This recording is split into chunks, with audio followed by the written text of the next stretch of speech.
This is called On Disappearing. I have not disappeared. The boulevard is full of my steps.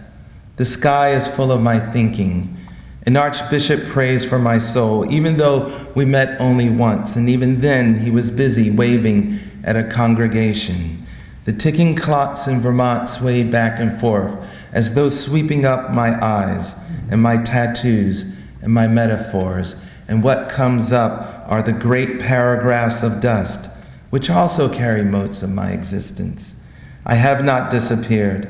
My wife quivers inside a kiss. My pulse was given to her many times in many countries. The chunks of bread we dip in olive oil is communion with our ancestors, who also have not disappeared. Their delicate songs I wear on my eyelids. Their smiles have given me freedom, which is a crater I keep falling in. When I bite into the two halves of an orange whose cross-sections resembles my lungs, a delta of juices bursts down my skin, down my chin, and like magic makes me appear to those who think I've disappeared. It's too bad war makes people disappear like chess pieces, and that prisons turn prisoners into movie endings. When I fade into the mountains on a forest trail, I still have not disappeared, even though its green facade turns my arms and legs into branches of oak.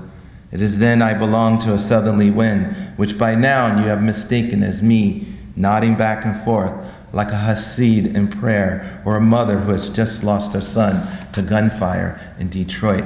I have not disappeared. In my children, I see my bulging face pressing further into the mysteries.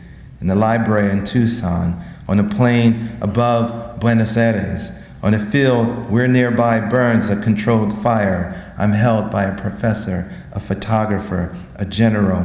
One burns a finely wrapped cigar, then sniffs the scented pages of my books, scouring for the bitter smell of control. I hold him in my mind like a chalice. I have not disappeared.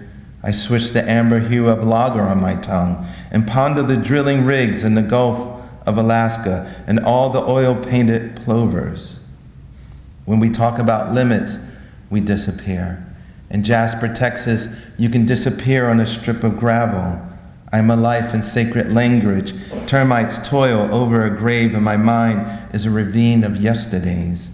At a glance from across the room, I wear September on my face, which is eternal and does not disappear, even if you close your eyes once and for all, simultaneously, like two coffins.